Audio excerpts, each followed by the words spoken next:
¿Qué tal, queridos alumnos? Buenas noches, Dios los bendiga. Gracias por estar aquí una vez más en la clase. La verdad que les agradezco que se tomen el tiempo. Yo sé que ya es tarde, pero desgraciadamente pues me dio para llegar a esta hora. Saludamos rápidamente a mi hermana Gloria Segovia. Muy buenas noches, que Dios le bendiga. Dice buenas noches ya aquí presente, amén. Saludamos a mi hermana Sofía Rodríguez de Montemorelos, a la hermana Raquel Chavarría, Dios le bendiga, buenas noches.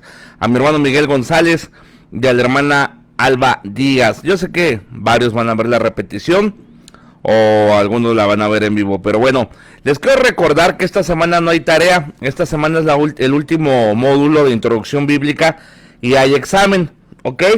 El lunes les haré llegar... No, el lunes es muy pronto. A ver, permítame tantito. Sí, el lunes les haré llegar el examen. Van a tener una semana para contestarlo. Y ya la siguiente semana les diremos cuál es la siguiente clase que sigue, ¿ok? Estamos a mi hermana Elizabeth Segovia Ortiz. Muy buenas noches, que Dios le bendiga. Y bueno, vamos a ver rápidamente el día de hoy la clase Introducción Bíblica 4. Hoy vamos a hablar acerca de los escribas o copistas judíos. Ok, eran los encargados pues de preservar lo que eran las escrituras y pues no escogían a cualquier persona, más escogían gente preparada, gente que tuviera el conocimiento. Y bien importante, fíjese primeramente que dice aquí: el mundo no ha conocido copistas más celosos que los soferín, les decían soferín o escribas judíos. Los escribas tenían que seguir reglas muy estrictas, pues transcribían los rollos que se usarían para la adoración en las sinagogas. Antes que todo ocurra y todo pase, permítame hacer una palabra de oración. Vamos a orar. Padre que moras en los cielos y en todo lugar, queremos darte gracias, Dios, por tu amor y tu misericordia. En esta noche, Padre amado, bendiga la clase. Ayúdanos a mis hermanos y a mí a aprender más de su palabra juntos, Señor. Gracias por su palabra que es eterna, gracias por su palabra que es eficaz. Bendice, Padre, la clase el día de hoy y damos gracias por todo, Señor, en nombre de Jesús. Amén y amén. Gloria al Señor. Y bueno, seguimos, saludamos a mi hermano César Barrón. Buenas noches, Dios le bendiga. Gracias a mi hermano Miguel González. Gracias por estar aquí en sintonía con la clase. Ok, empecemos. Como les comentaba, queridos hermanos, el mundo no ha conocido copistas más celosos que los soferín o escribas judíos. Los escribas tenían que seguir reglas muy estrictas. Ahorita vamos a ver algunas. Pues transcribían los rollos que usarían para la adoración en las sinagogas. Pasaba algo, hermanos, que muchas de las veces, y Jesús lo criticó cuando él vino, o lo señaló, era que los escribas ponían cargas que ellos no debían llevar. Y ahorita vamos a ver algo bien interesante que le quiero mostrar. Hay que ser bien cuidadosos, hermanos, porque es muy fácil enseñar la palabra de Dios. Es muy fácil. Literalmente cualquiera puede agarrar una porción de la Biblia y ponerse a enseñarla. Pero lo importante, hermanos, más que hablar y enseñar, es practicarlo, vivirlo, porque ahí tiene mucho peso lo que uno enseña. Muchas veces la palabra de Dios, hermanos, pierde eficiencia, pierde poder. Le voy a poner un ejemplo, simple ejemplo, ¿ok? Supongamos, ¿verdad? Y eso es muy común, más de lo que usted se imagina. Hay un pastor, ¿no? Y el pastor le dice a la congregación: hermanos, deben ser ustedes fieles a la iglesia, no deben faltar al culto, deben asistir a la iglesia. Y de repente la familia del pastor falta al culto por cualquier cosa. No estoy diciendo que por una enfermedad o una urgencia, no, sino que se les hace muy fácil faltar a la iglesia. ¿Y qué va a decir la gente? Mira, el pastor nos está exigiendo que no faltemos y los primeros que faltan son los de su casa. Entonces es lo que le quiero decir, que no se trata nada más de enseñar, hermanos, se trata de practicar y vivir lo que uno está enseñando, porque si uno se pone a hablar y enseñar, por ejemplo, ¿cómo me vería yo si yo le dijera a usted: oiga, póngase a ganar almas, y yo no las gano? Usted dice: mira, esto es muy bueno para andar diciendo, pero yo nunca lo veo ganando almas, yo nunca lo veo sirviendo, nunca lo veo ayudando. Tiene usted que entender que la gente no va a hacer lo que usted diga, va a hacer lo que vea que usted hace.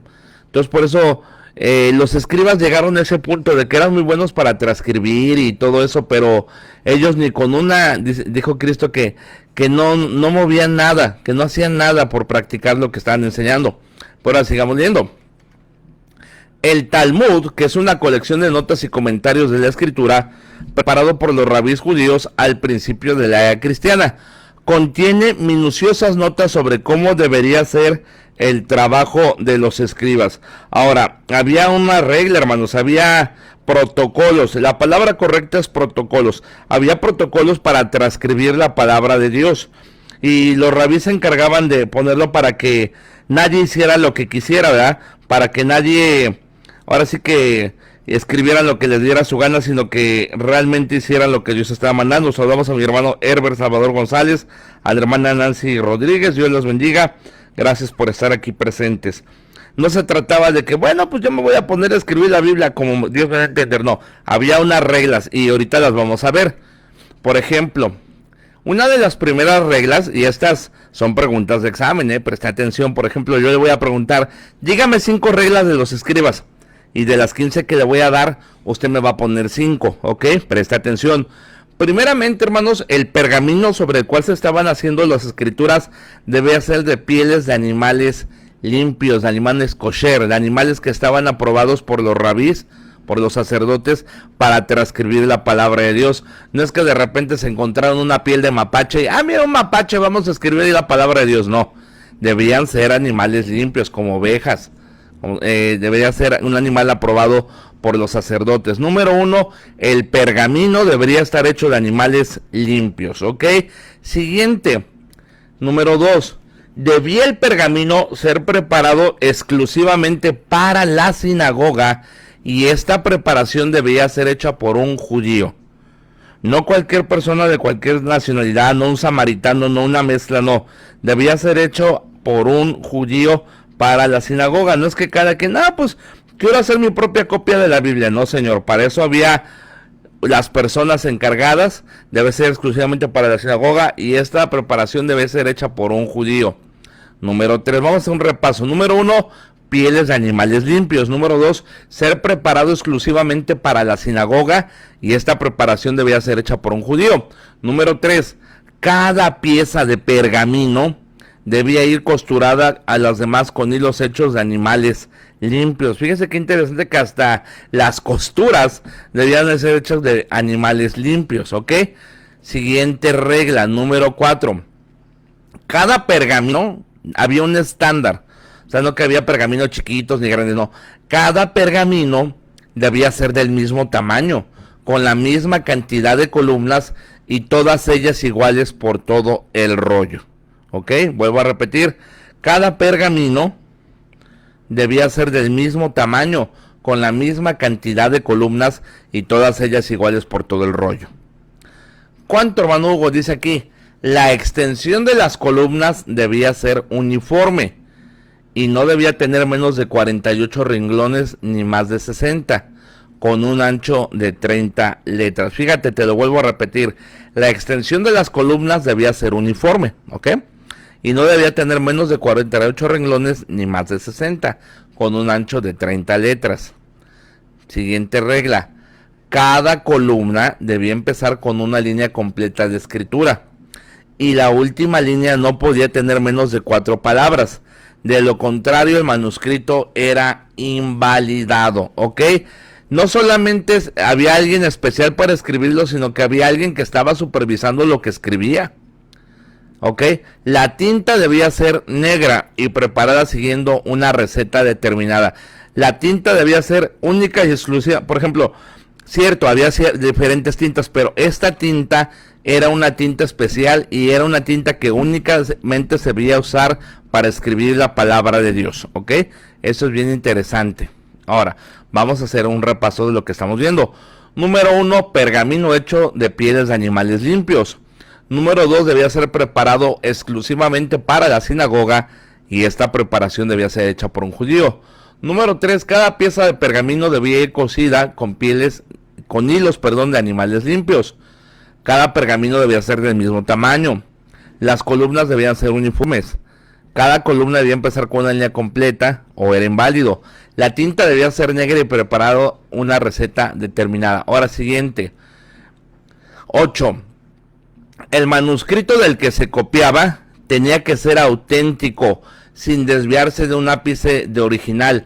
Por eso, si usted estudió los videos de la cueva de Qumran de los manuscritos del Mar Rojo, se dará cuenta que estaban exactamente iguales los manuscritos que encontraron miles de años, que coincidían. ¿Por qué? Porque era muy minuciosamente cuidado este trabajo de la transcripción de la palabra de Dios, ¿ok? Con eso en mente, el manuscrito del que se copiaba tenía que ser auténtico, sin desviarse ni un ápice, ni un poquito del original. 9. Nada debía escribirse de memoria, nada de que, ay, me voy a memorizar, no. Nada debía escribirse de memoria, ni siquiera una letra, tilde o yod, o coma. El copista debía consultar el original antes de apuntar cada letra que tenía enfrente. Literalmente copiaban letra por letra, punto por punto, coma por coma. Hermano, debió haber llevado mucho tiempo, sí. Sí, llevaba mucho tiempo, hermanos. Por eso no cualquiera tenía una copia de las escrituras. Era muy, muy difícil. Esto se vino a revolucionar con la llegada de la imprenta con Juan Gutenberg. De hecho, el primer libro que se imprimió fue la Biblia, en alemán, de Juan Gutenberg. Y eso promovió a que la gente tuviera un despertar espiritual. Pero antes de la imprenta, hermanos, era muy, muy difícil que la gente tuviera una copia de las escrituras. Por eso muchos deberían memorizarla, ¿verdad?